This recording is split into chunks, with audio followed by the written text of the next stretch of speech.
¿Ha notado usted cómo ha aumentado el crimen en todas las ciudades del mundo? Se manifiesta en tantas formas sorprendentes. Cierto día, un hombre muy enojado entró apresuradamente a la estación de policía. Alguien había entrado a su casa y se había llevado artículos valiosos. Pero había logrado avistar por un momento al ladrón y demandaba que la policía hiciera algo al respecto. Así que el oficial de policía lo llevó hasta un libro de fotografías de personas con antecedentes penales y le ayudó a repasarlas para ver si reconocía al ladrón. De pronto el oficial dijo: «Espere un momento». Retuvo con la mano cierta hoja y miró atentamente primero a la fotografía y luego a la cara de este hombre una y varias veces.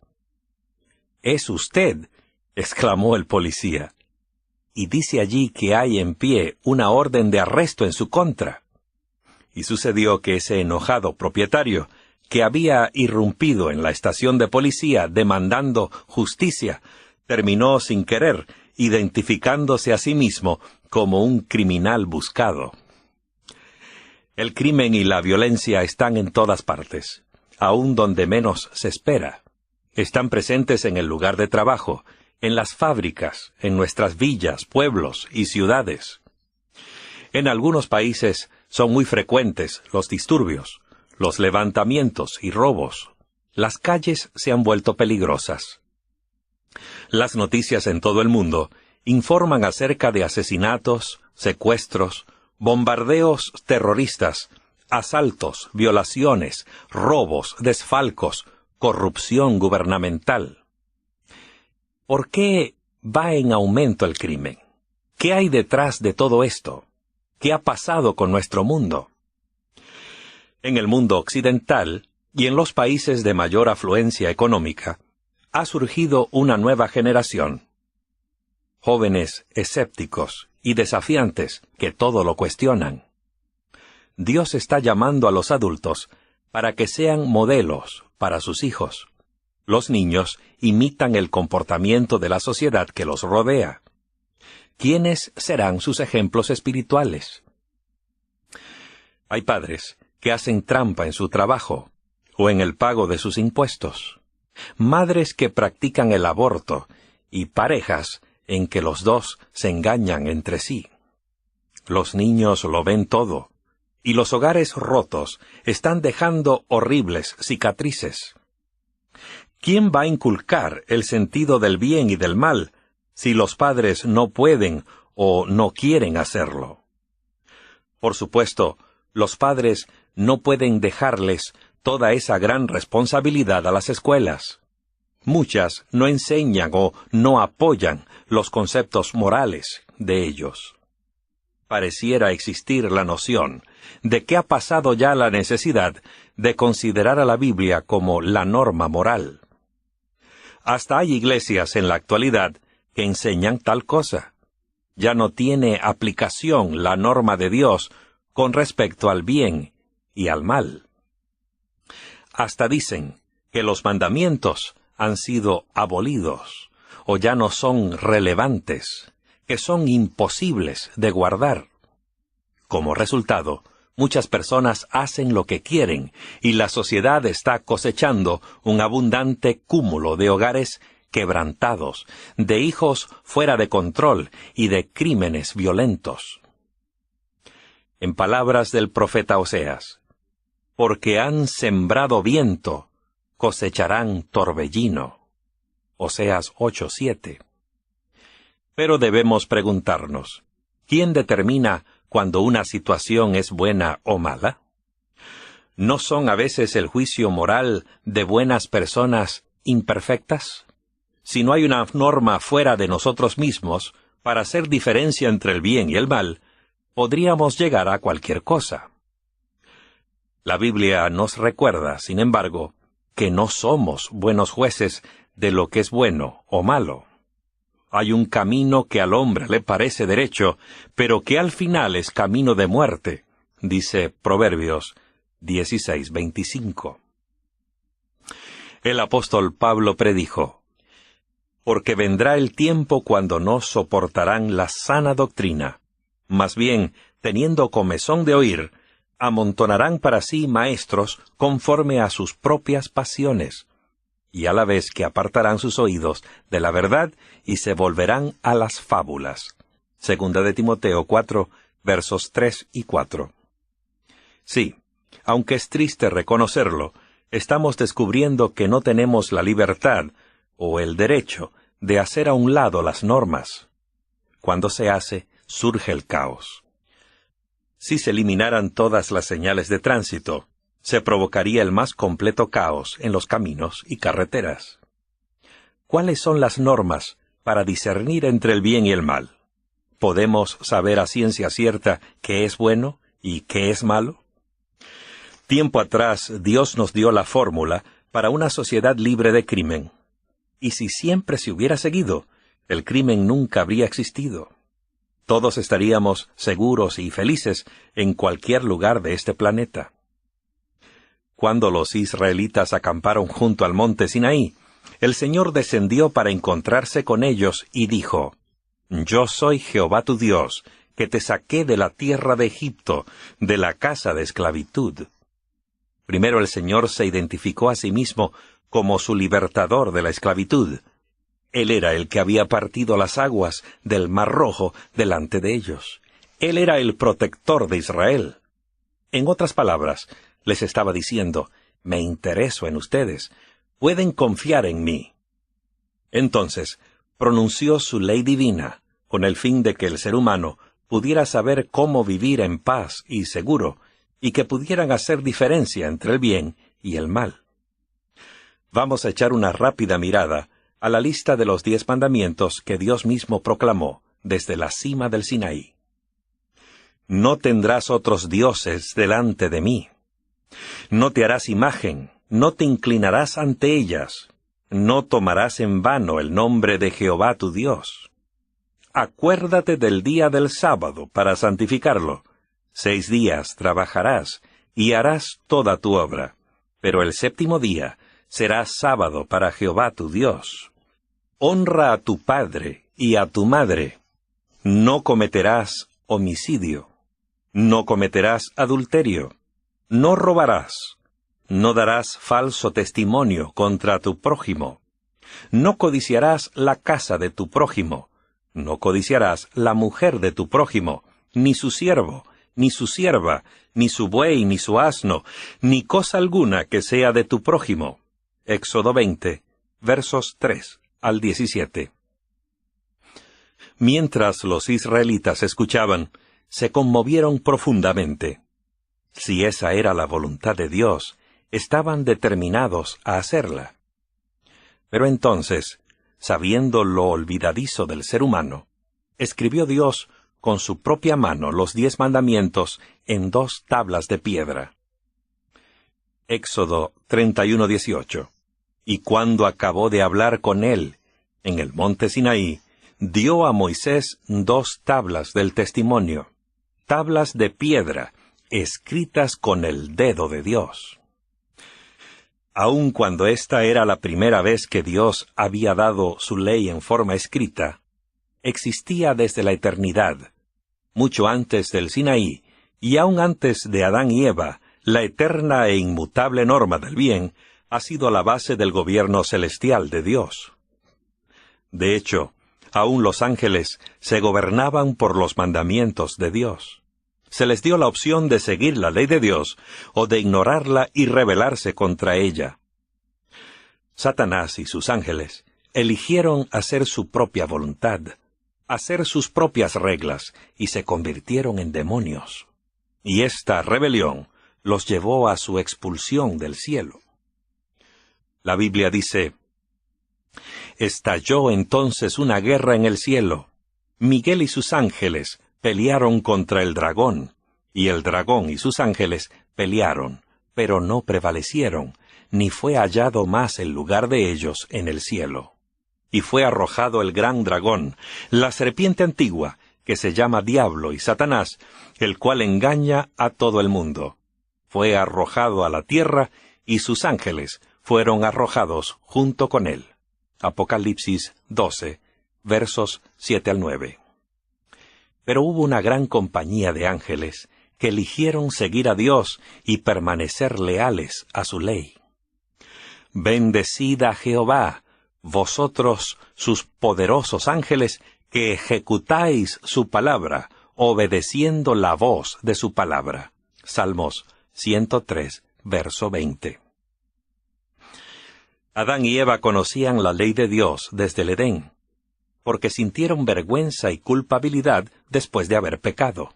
Y cuando Caín se enojó porque Dios aceptó la ofrenda de Abel y no la suya, el Señor le preguntó, ¿por qué te has enfurecido?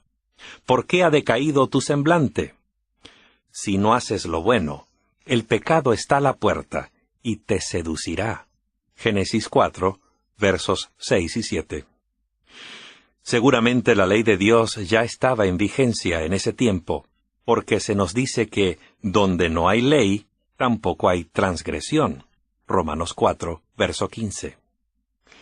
El diccionario de la Real Academia Española dice que transgredir es quebrantar, violar un precepto, ley o estatuto. Abraham conocía y obedecía la ley de Dios mucho antes de que Dios la proclamara en el Sinaí. Dios dijo que iba a bendecir a Abraham y a su descendencia, porque Abraham obedeció mi voz y guardó mi ordenanza, mis mandamientos, mis estatutos y mis instrucciones. Génesis 26, verso 5. Por supuesto, mucho antes del Sinaí, la sensible conciencia de José enfrentó la tentación que le tendió la esposa de Potifar, diciendo, «Ninguna cosa se ha reservado sino a ti, porque eres su mujer. ¿Cómo pues haría yo esta gran maldad y pecaría contra Dios?» Génesis 39, verso 9. José sabía que el adulterio era un pecado. Conocía la norma divina respecto al bien y el mal. Había determinado firmemente no transgredir la santa ley de Dios. El pueblo de Israel había sido instruido en el servicio y obediencia a Dios, pero durante su cruel cautividad en Egipto se olvidó de la ley de Dios. Después del Éxodo, y justamente unas cuantas semanas antes de que llegaran al Sinaí, el Señor reprendió a Moisés porque algunos israelitas estaban quebrantando su ley al tratar de recoger maná en ese día. Y Jehová dijo a Moisés, ¿hasta cuándo rehusaréis guardar mis mandamientos y mis instrucciones? Así reposó el pueblo el séptimo día. Éxodo 16, versos 28 y 30. Como puede verse, se reconocía el cuarto mandamiento antes del Sinaí. Ciertamente la ley de Dios es la norma eterna del bien del universo. ¿Por qué habría de sorprendernos que Dios tenga una ley que gobierna su reino? El apóstol Pablo escribió, «Porque Dios no es Dios de desorden». Primera de Corintios 14, 33. Pero hágase todo decentemente y con orden. Verso 40. No puede existir un gobierno sin leyes. Ninguna sociedad armoniosa, feliz y segura puede funcionar sin reglas. La naturaleza misma tiene leyes. Ni siquiera los niños pueden jugar sus juegos sin aplicar alguna regla. La Biblia dice, porque no son los oidores de la ley los que son justos delante de Dios, sino que los hacedores de la ley serán justificados. Romanos 2, verso 13. De hecho, no solo es importante conocer los mandamientos de Dios, debemos también observarlos. Jesús dijo, «Si me amáis, guardaréis mis mandamientos». Juan 14, verso 15. En efecto, Jesús, al citar textos del Antiguo Testamento, señaló que el amor es la base de la observancia de los mandamientos. Amarás al Señor tu Dios con todo tu corazón, y con toda tu alma, y con toda tu mente, dijo. Este es el grande y el primer mandamiento. Entonces dijo, y el segundo es semejante a él, amarás a tu prójimo como a ti mismo. De estos dos mandamientos depende toda la ley y los profetas. Mateo 22, versos 37 al 40. Si realmente amamos a Dios con todo el corazón, mente y alma, ciertamente expresaremos ese amor guardando los primeros 4 mandamientos. Dios será lo primero en nuestra vida. Reservaremos para Él toda nuestra adoración. Respetaremos y reverenciaremos su santo nombre. Estaremos ansiosos de acudir a una cita con Él cada sábado. Y si realmente amamos a nuestros semejantes como a nosotros mismos, seguramente respetaremos y honraremos a nuestros padres. Le asignaremos valor a la vida. Preservaremos la moral. Respetaremos la propiedad de los demás. Seremos honestos en nuestra relación con nuestros semejantes. No codiciaremos lo que les pertenece a otros. Las estadísticas revelan que se han expedido más de 35 millones de leyes para controlar la conducta. Pero en los 10 mandamientos, Dios en un solo código de conducta cubre realmente toda forma de comportamiento humano. Solo Dios podía haber escrito tan perfecta ley. La Biblia dice, la ley de Jehová es perfecta, restaura el alma. En guardar los mandamientos hay grande galardón. August Strong, versado en cuestiones bíblicas, escribió, la ley no es más que el trasunto de la naturaleza de Dios. Hoy diríamos, los 10 mandamientos son un perfil del carácter de Dios, un carácter que es inmutable. De esta manera, cualquier cambio en la ley de Dios ya no le permitiría continuar siendo perfecta, pero por serlo, jamás puede alterarse. Eso es lo que dijo Jesús. Pero más fácil es que pasen el cielo y la tierra, que se caiga una tilde de la ley. Lucas 16, verso 17. Pero dirá usted, siempre he pensado que los 10 mandamientos restringen mi felicidad, me atan. Nunca fue el deseo de Dios que su ley fuera una carga para el hombre, o que le restringiera su felicidad. Por el contrario, Dios deseaba que fuera para toda persona un cerco de protección que la guardara del dolor y la culpa. Deseaba que su ley le asegurase a todos libertad y seguridad por donde quiera. Dijo el Señor, «Oh, si tuviesen tal corazón que me temiesen y guardasen todos mis mandamientos todos los días, para que les fuera bien a ellos y a sus hijos para siempre». Deuteronomio 5, verso 29. De la misma manera que colocamos un cerco o baranda en los puentes y caminos montañosos para protegernos del peligro, Dios nos ha dado su ley para protegernos y mantenernos dentro del camino de la vida. Pero hay otra razón por la que Dios le dio al hombre su ley. Por medio de la ley viene el reconocimiento del pecado. Romanos 3:20. El apóstol Pablo dijo, «Yo no habría conocido el pecado, sino por medio de la ley, porque no estaría consciente de la codicia si la ley no dijera, no codiciarás». Romanos 7:7. Se cuenta la historia de una princesa a la que sus súbditos le hicieron creer que poseía una belleza inigualable. Sin embargo, cierto día vino a su aldea un mercader y le vendió un espejo. Al mirarse en él, se horrorizó con la imagen que reflejaba y lo hizo pedazos. La ley de Dios es como un espejo, y como en el caso de la princesa, tal vez no nos guste lo que vemos reflejado, pero no va a cambiar nuestra condición, destruirla o ignorarla. La ley señala nuestros pecados.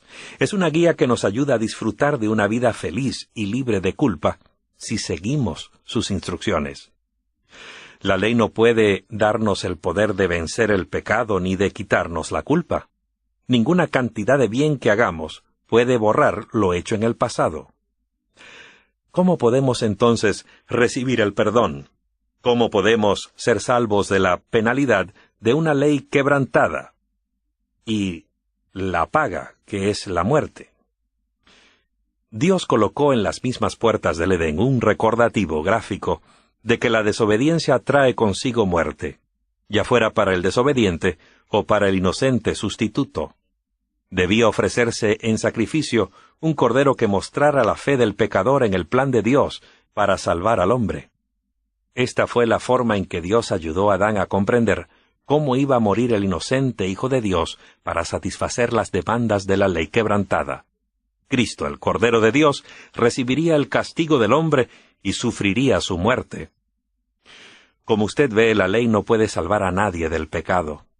El apóstol Pablo dijo, porque si hubiera sido dada una ley capaz de vivificar, entonces la justicia sería por la ley. Gálatas 3:21. No es la ley lo que trae perdón y salvación, es la gracia de Dios. Solo a través del sacrificio de Cristo podemos lograr la vida eterna. Porque la paga del pecado es muerte, pero el don de Dios es vida eterna en Cristo Jesús, Señor nuestro. Romanos 6:23. No puede obtenerse la salvación por guardar la ley.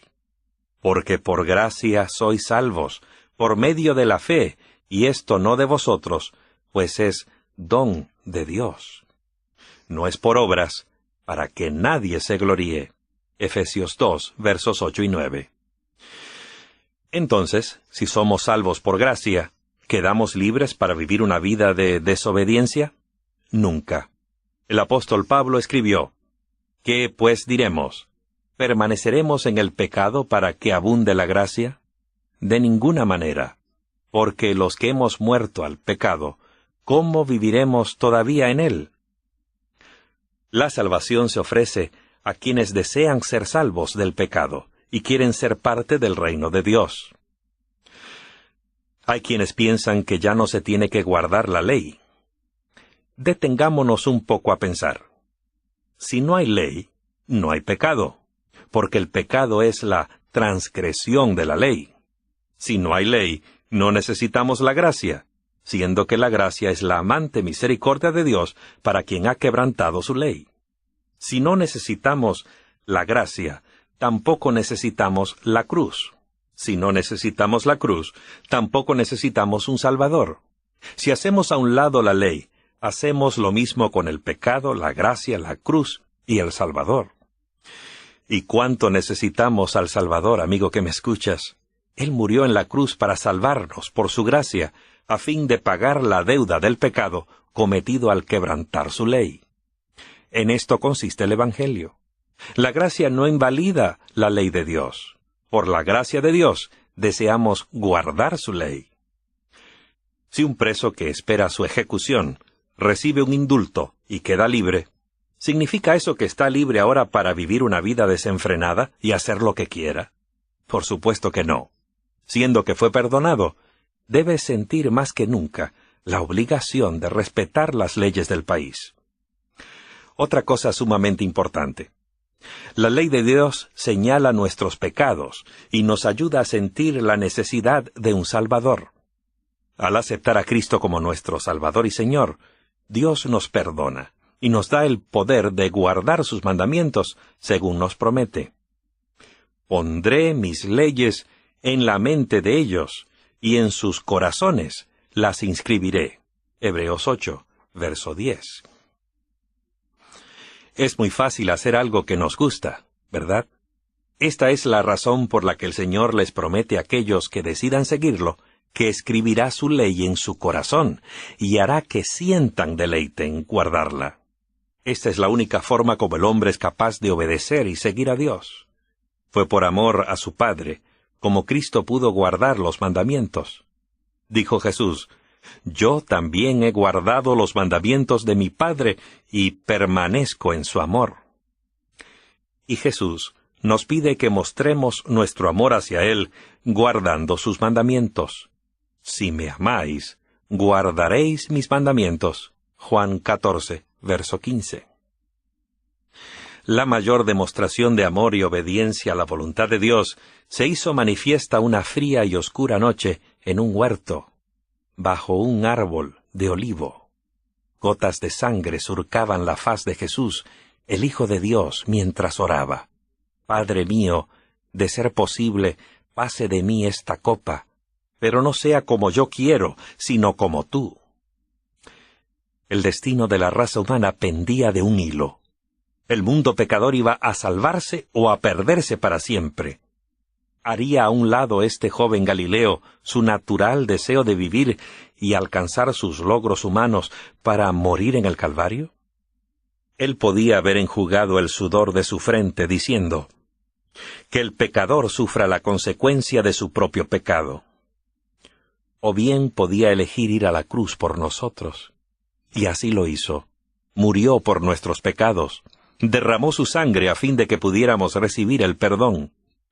Murió la muerte que nos correspondía para que pudiéramos vivir eternamente con Él.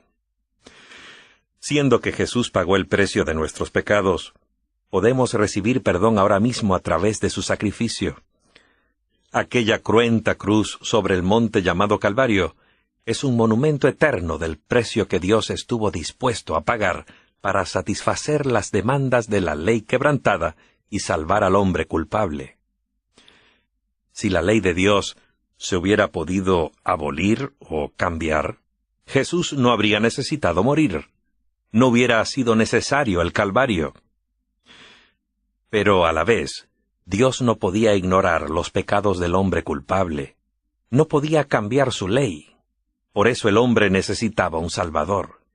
Y gracias a Dios por su amor al consentir en dar a su Hijo unigénito para morir como nuestro sustituto. Porque de tal manera amó Dios al mundo, que ha dado a su Hijo unigénito, para que todo aquel que en él cree no se pierda, mas tenga vida eterna. El libro de Apocalipsis describe a las personas que están listas para encontrarse con Jesús en su segunda venida e ir a vivir la eternidad con Él en la santa ciudad. Así es como Dios los describe. Aquí está la perseverancia de los santos, quienes guardan los mandamientos de Dios y la fe de Jesús. Apocalipsis 14:12. Y en el versículo 14 dice Dios, «Y miré y aquí una nube blanca, y sobre la nube estaba sentado uno semejante al Hijo del Hombre. Tenía en su cabeza una corona de oro, y en su mano una hoz afilada». Esta es una descripción de la venida del Señor para cegar la tierra. En la gran profecía que Jesús le dio al apóstol Juan, como se registra en el Apocalipsis, acerca de la historia de la Iglesia, se describe así al remanente de la última parte de la Iglesia de Dios en la tierra. Entonces el dragón se enfureció contra la mujer, y se fue para hacer guerra contra los demás descendientes de ellas, quienes guardan los mandamientos de Dios y tienen el testimonio de Jesucristo. Apocalipsis 12:17. Allí está, en el último libro de la Biblia. El pueblo de Dios ama tanto a su Creador y Redentor que desea hacer todo lo que Él le pida o desee. Quiere mostrarle su amor haciendo su voluntad. Reconoce que su voluntad está contenida en sus mandamientos. Su respuesta es obedecer a aquel que hizo tanto por salvarlo de sus pecados. Jesús nos espera con los brazos abiertos y nos dice, «Ven». Sigue llamándonos, desea habilitarnos para poder vivir por Él. Desea lavar nuestros pecados. Todavía sigue invitándonos con voz de ruego. El que tiene sed, venga. El que quiere, tome del agua de vida gratuitamente. Un predicador visitó un hogar en los suburbios de una ciudad grande. La señora de la casa le dijo cortés, pero firmemente, «No estoy interesada absolutamente en la Biblia o en el cristianismo, pero si desea volver una de estas noches, mi esposo estará muy interesado en aprender más acerca de eso. Me gustaría mucho que regresara a verlo». El predicador regresó el sábado de tarde. Como no era un día laboral, el esposo ese día había seguido su costumbre de pasar la tarde jugando a apuestas con sus amigos en un hotel. Estaba muy conversador, pero bajo la influencia de la bebida, que hace que una persona hable mucho pero no diga nada. «Tengo una Biblia», dijo el hombre. «Tiene que ver mi Biblia. Mi madre me la puso en mi maleta cuando dejé mi casa para casarme». ¿Dónde está mi Biblia, querida?, le dijo a su mujer. Después de una larga búsqueda, lo único que se encontró fue un libro de oraciones, pero no la Biblia. Ahora bien, el alcohol era solo uno de sus problemas. Sus apuestos en los juegos eran igualmente destructivos. Además, él era un fumador inveterado.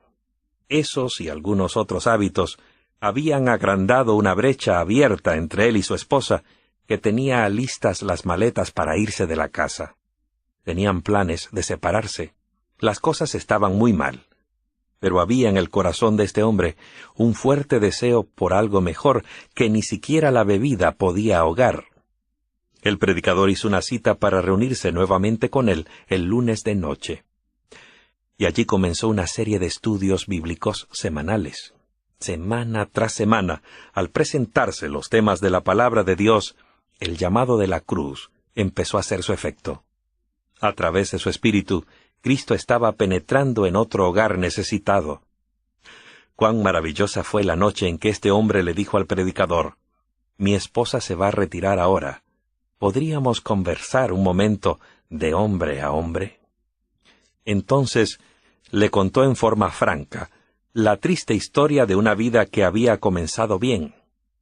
Había nacido en un hogar cristiano, pero había permitido que los impulsos de la juventud le hicieran perder el control. Otro pródigo había emprendido el camino cuyas huellas conducen solo a aquel país lejano. Pronto olvidó la iglesia y también la Biblia. La única vez que mencionaba a Dios era a través de irreverentes juramentos. «Pero lo que quiero saber, señor predicador», dijo el hombre, «es ¿qué es lo que me ha hecho? No he bebido una sola gota o apostado una sola vez en 4 semanas. No he maldecido o tomado el nombre de Dios en vano en todo este tiempo». Y al arrojar su cigarrillo, continuó diciendo: «Ya no me agradan los cigarros. Sé que estoy por abandonarlos». Pero hay todavía algo mucho más sorprendente. Mi esposa ha desempaquetado las maletas. Lo hizo hace 3 semanas. Esta mañana me fue a acompañar hasta la puerta, y por primera vez en años me despidió con un beso. Sí, realmente lo hizo. Cuán sorprendido estuve cuando me dijo sonriendo: «Me gusta este nuevo Jack». ¿Qué es lo que me ha sucedido? Seguramente tiene relación con nuestros estudios bíblicos los lunes de noche. El predicador contestó: «Personalmente no he hecho nada, pero creo que la Biblia puede explicarlo todo». Luego, abriéndola en 2 Corintios 5:17, leyó: «De modo que si alguno está en Cristo, nueva criatura es. Las cosas viejas pasaron, he aquí todas son hechas nuevas». Lentamente el nuevo Jack leyó el mismo texto. Una nueva criatura. Un nuevo Jack. Eso es, un nuevo Jack. Y si usted me hubiera conocido, predicador, eso es exactamente lo que soy esta noche. Sí, amigo que me escuchas, Jesucristo es el divino Hijo de Dios, y solamente Él tiene poder para cambiar al ser humano. Este mismo Jesús desea cambiar tu vida también. Desea darte la gracia y el poder para que guardes su ley. Tal vez te sientas débil, pero Jesús es fuerte. Pese a lo que hayas hecho en el pasado, Jesús te perdonará y limpiará. Te dará su fuerza para vivir una nueva vida. No dejes que nada te detenga. Jesús te llama de regreso a casa. Dile: «Sí, Jesús, vengo a ti en este mismo momento».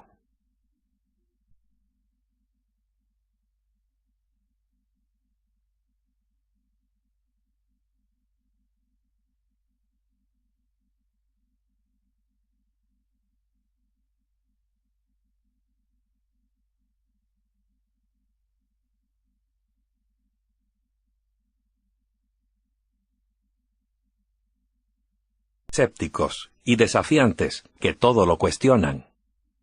Dios está llamando a los adultos para que sean modelos para sus hijos.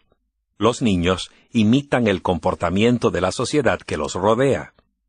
¿Quiénes serán sus ejemplos espirituales?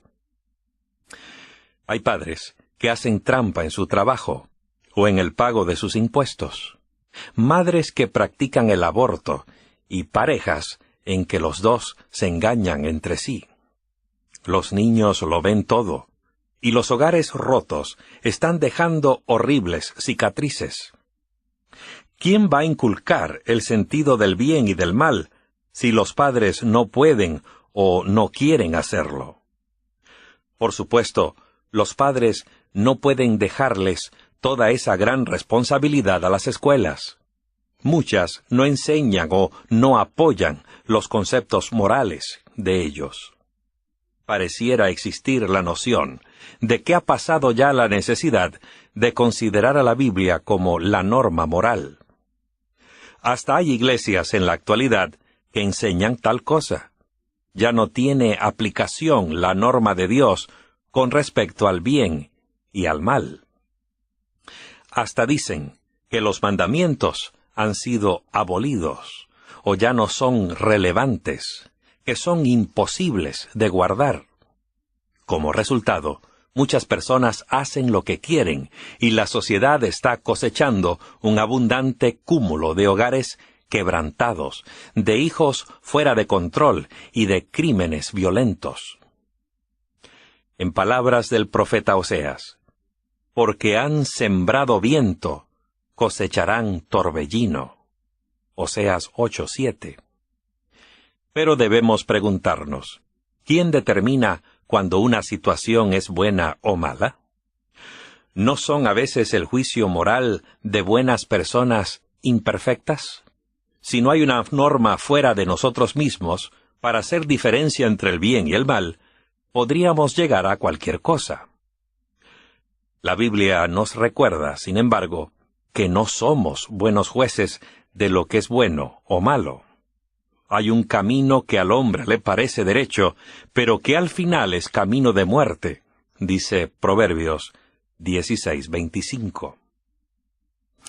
El apóstol Pablo predijo, porque vendrá el tiempo cuando no soportarán la sana doctrina, más bien, teniendo comezón de oír, amontonarán para sí maestros conforme a sus propias pasiones, y a la vez que apartarán sus oídos de la verdad y se volverán a las fábulas. Segunda de Timoteo 4, versos 3 y 4. Sí, aunque es triste reconocerlo, estamos descubriendo que no tenemos la libertad o el derecho de hacer a un lado las normas. Cuando se hace, surge el caos. Si se eliminaran todas las señales de tránsito, se provocaría el más completo caos en los caminos y carreteras. ¿Cuáles son las normas para discernir entre el bien y el mal? ¿Podemos saber a ciencia cierta qué es bueno y qué es malo? Tiempo atrás, Dios nos dio la fórmula para una sociedad libre de crimen. Y si siempre se hubiera seguido, el crimen nunca habría existido. Todos estaríamos seguros.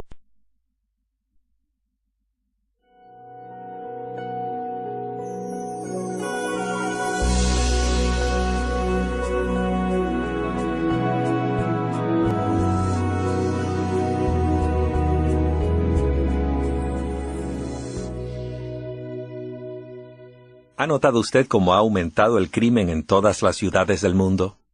Se manifiesta en tantas formas sorprendentes. Cierto día un hombre muy enojado entró apresuradamente a la estación de policía. Alguien había entrado a su casa y se había llevado artículos valiosos. Pero había logrado avistar por un momento al ladrón y demandaba que la policía hiciera algo al respecto. Así que el oficial de policía lo llevó hasta un libro de fotografías de personas con antecedentes penales y le ayudó a repasarlas para ver si reconocía al ladrón. De pronto el oficial dijo, «Espere un momento». Retuvo con la mano cierta hoja y miró atentamente primero a la fotografía y luego a la cara de este hombre una y varias veces. «¿Es usted?», exclamó el policía. y dice allí que hay en pie una orden de arresto en su contra. Y sucedió que ese enojado propietario, que había irrumpido en la estación de policía demandando justicia, terminó sin querer identificándose a sí mismo como un criminal buscado. El crimen y la violencia están en todas partes, aun donde menos se espera. Están presentes en el lugar de trabajo, en las fábricas, en nuestras villas, pueblos y ciudades. En algunos países son muy frecuentes los disturbios, los levantamientos y robos. Las calles se han vuelto peligrosas. Las noticias en todo el mundo informan acerca de asesinatos, secuestros, bombardeos terroristas, asaltos, violaciones, robos, desfalcos, corrupción gubernamental. ¿Por qué va en aumento el crimen? ¿Qué hay detrás de todo esto? ¿Qué ha pasado con nuestro mundo? En el mundo occidental y en los países de mayor afluencia económica, ha surgido una nueva generación. Jóvenes